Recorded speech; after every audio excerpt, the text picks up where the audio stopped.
ನೀವು ನೋಡ್ತಿದ್ದೀರಾ TV 46 news Kannada. ನಾನು ಮೇಘನಾ ಲೋಕೇಶ್. ಬಾಲ್ಯವು ಪ್ರತಿಯೊಂದು ಮಗುವಿನ ಮೂಲಭೂತ ಹಕ್ಕಾಗಿದ್ದು, ಶಿಕ್ಷಣ, ಆರೋಗ್ಯ ಮತ್ತು ಉತ್ತಮ ಭವಿಷ್ಯದಿಂದ ಮಕ್ಕಳನ್ನು ವಂಚಿಸುವ ಬಾಲಕಾರ್ಮಿಕ ಪದ್ಧತಿಯನ್ನು ಸಂಪೂರ್ಣ ನಿರ್ಮೂಲನೆಗೊಳಿಸಲು ಸಮಾಜದ ಪ್ರತಿಯೊಬ್ಬರೂ ಕೈಜೋಡಿಸಬೇಕು ಎಂದು ಹಿರಿಯ ಸಿವಿಲ್ ನ್ಯಾಯಾಧೀಶ ಹಾಗೂ ಜಿಲ್ಲಾ ಕಾನೂನು ಸೇವೆಗಳ ಪ್ರಾಧಿಕಾರದ ಸದಸ್ಯ ಕಾರ್ಯದರ್ಶಿ ಜಿಕೆ ದಾಕ್ಷಾಯಿಣಿ ಕರೆ ನೀಡಿದರು.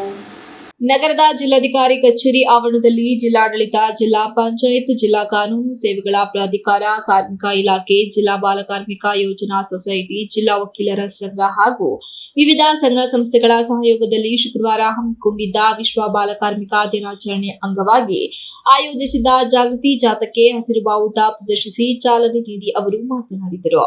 ಇಂದಿಗೂ ಸಮಾಜದಲ್ಲಿ ಅನೇಕ ಮಕ್ಕಳು ವಿವಿಧ ರೀತಿಯ ಶೋಷಣೆ ಮತ್ತು ದುಡಿಮೆಗೆ ಒಳಗಾಗುತ್ತಿರುವುದು ಅತ್ಯಂತ ದುಃಖಕರ ಸಂಗತಿಯಾಗಿದೆ.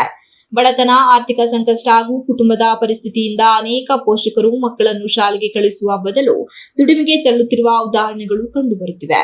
ಆದರೆ ಪ್ರತಿಯೊಬ್ಬ ಮಗುವಿಗೂ ಶಿಕ್ಷಣ ಪಡೆಯುವ, ಆಟವಾಡುವ ಮತ್ತು ಸುರಕ್ಷಿತ ವಾತಾವರಣದಲ್ಲಿ ಬೆಳೆಯುವ ಹಕ್ಕು ಸಂವಿಧಾನ ಮತ್ತು ಕಾನೂನಿನ ಮೂಲಕ ನೀಡಲಾಗಿದೆ ಎಂದು ಅವರು ತಿಳಿಸಿದರು. ಬಾಲಕಾರ್ಮಿಕ ಪದ್ಧತಿಯನ್ನು ತಡೆಗಟ್ಟುವ ಉದ್ದೇಶದಿಂದ ಕೇಂದ್ರ ಸರ್ಕಾರವು 1986ರಲ್ಲಿ ಬಾಲಕಾರ್ಮಿಕ ನಿಷೇಧ ಮತ್ತು ನಿಯಂತ್ರಣ ಕಾಯ್ದೆಯನ್ನು ಜಾರಿಗೆ ತಂದಿದೆ. ಆರಂಭದಲ್ಲಿ 14 ವರ್ಷದೊಳಗಿನ ಮಕ್ಕಳಿಗೆ ಮಾತ್ರ ಈ ಕಾಯ್ದೆ ಅನ್ವಯವಾಗುತ್ತಿತ್ತು. ಬಳಿಕ 2012ರಲ್ಲಿ ಕಾನೂನಿಗೆ ಮಹತ್ವದ ತಿದ್ದುಪಡಿ ತಂದು 14 ವರ್ಷದೊಳಗಿನ ಯಾವುದೇ ಮಗುವನ್ನು ಯಾವುದೇ ಕೆಲಸಕ್ಕೆ ನೇಮಿಸಿಕೊಳ್ಳುವುದನ್ನು ಸಂಪೂರ್ಣವಾಗಿ ನಿಷೇಧಿಸಲಾಗಿದೆ ಎಂದು ಅವರು ವಿವರಿಸಿದರು. 14ರಿಂದ 18 ವರ್ಷದೊಳಗಿನ ಕಿಶೋರರನ್ನು ಅಪಾಯಕಾರಿಯಲ್ಲದ ಕೆಲವು ಉದ್ಯೋಗಗಳಲ್ಲಿ ಮಾತ್ರ ಕಾನೂನಿನ ವ್ಯಾಪ್ತಿಯಲ್ಲಿ ತೊಡಗಿಸಿಕೊಳ್ಳಬಹುದಾಗಿದೆ. ಆದರೆ ಯಾವುದೇ ಕಾರಣಕ್ಕೂ ಅವರ ಶಿಕ್ಷಣಕ್ಕೆ ಅಡ್ಡಿಯಾಗದಂತೆ ಹಾಗೂ ಆರೋಗ್ಯ ಮತ್ತು ಸುರಕ್ಷತೆಗೆ ಧಕ್ಕೆಯಾಗದಂತೆ ನೋಡಿಕೊಳ್ಳುವುದು ಪ್ರತಿಯೊಬ್ಬ ಉದ್ಯೋಗದಾತನ ಜವಾಬ್ದಾರಿಯಾಗಿದೆ ಎಂದು ಅವರು ಹೇಳಿದರು. ಜಾಗೃತಿ ಜಾಥಾವು ಜಿಲ್ಲಾಧಿಕಾರಿ ಕಚೇರಿ ಆವರಣದಿಂದ ಆರಂಭವಾಗಿ ನಗರದ ಪ್ರಮುಖ ರಸ್ತೆಗಳಲ್ಲಿ ಸಂಚರಿಸಿತು. ಬಾಲಕಾರ್ಮಿಕ ಪದ್ಧತಿ ವಿರುದ್ಧ ಘೋಷಣೆಗಳನ್ನು ಕೂಗುತ್ತಾ ವಿದ್ಯಾರ್ಥಿಗಳು, ಅಧಿಕಾರಿಗಳು ಹಾಗೂ ವಿವಿಧ ಸಂಘ ಸಂಸ್ಥೆಗಳ ಸದಸ್ಯರು ಸಾರ್ವಜನಿಕರಲ್ಲಿ ಅರಿವು ಮೂಡಿಸಿದರು. ಮಕ್ಕಳು ಶಾಲೆಯಲ್ಲಿ ಕಲಿಯಬೇಕೇ ಹೊರತು ದುಡಿಮೆಯಲ್ಲಿ ತೊಡಗಬಾರದು ಎಂಬ ಸಂದೇಶವನ್ನು ಜಾಥಾದ ಮೂಲಕ ಸಾರಲಾಯಿತು.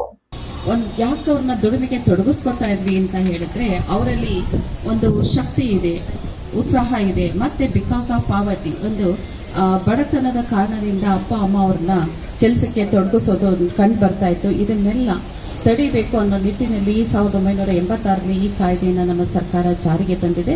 ನಂತರ ಅಂದರೆ 14 ಇಯರ್ಸ್ ಬಿಲೋ ಮಕ್ಕಳಿಗೆ ಈ ಕಾಯ್ದೆ ಅನ್ವಯ ಆಗ್ತಾ ಇತ್ತು. ನಂತರ 14 to 18 ಇಯರ್ಸ್ ಮಕ್ಕಳಿಗೆ ಅಡಾಲಿಸೆಂಟ್ ಅಂತಂದರೆ ಕಿಶೋರ ಕಾರ್ಮಿಕ ವಿರೋಧಿ ಪದ್ಧತಿ ವಿರೋಧಿ ಕಾಯ್ದೆ ಅಂತ ಹೇಳಿಬಿಟ್ಟು 2016ರಲ್ಲಿ ಇದಕ್ಕೆ ತಿದ್ದುಪಡಿಯನ್ನು ತಂದು ಅಂದಿನಿಂದ ಮಕ್ಕಳಂದರೆ ಬಿಫೋರ್ 14 ಇಯರ್ಸ್ ಒಳಗಿನ ಮಕ್ಕಳಿಗೆ ಯಾವ ದುಡಿಮೆಗೂ ಅವ್ರನ್ನ ನೇಮಿಸ್ಕೊಳ್ಳೋ ಹಾಗಿಲ್ಲ.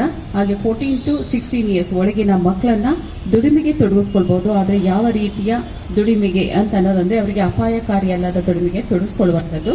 ಮತ್ತೆ ಈ ವರ್ಷದ ಒಂದು ಧ್ಯೇಯವಾಕ್ಯ ಏನಂತಂದ್ರೆ, ಮಕ್ಕಳ ಸುರಕ್ಷತೆ ನಮ್ಮ ಹೊಣೆ, ಬಾಲಕಾರ್ಮಿಕ ನಿರ್ಮೂಲನ. ಒಂದು ಪ್ರೌಢಾವಸ್ಥೆಯಲ್ಲಿರೋರಿಗೆ, ಒಂದು ಯುವಕರಿಗೆ ಒಂದು ಉದ್ಯೋಗವನ್ನು ನೀಡುವಂಥದ್ದು ಮತ್ತು ಮಕ್ಕಳ ಬಾಲ್ಯವನ್ನು ಕಾಪಾಡುವಂಥದ್ದು ಅಂತ ಅನ್ನೋ ನಿಟ್ಟಿನಲ್ಲಿ ಈ ಒಂದು ದಿನವನ್ನು ನಾವು ಆಚರಣೆ ಮಾಡ್ತಾ ಇದ್ದೇವೆ.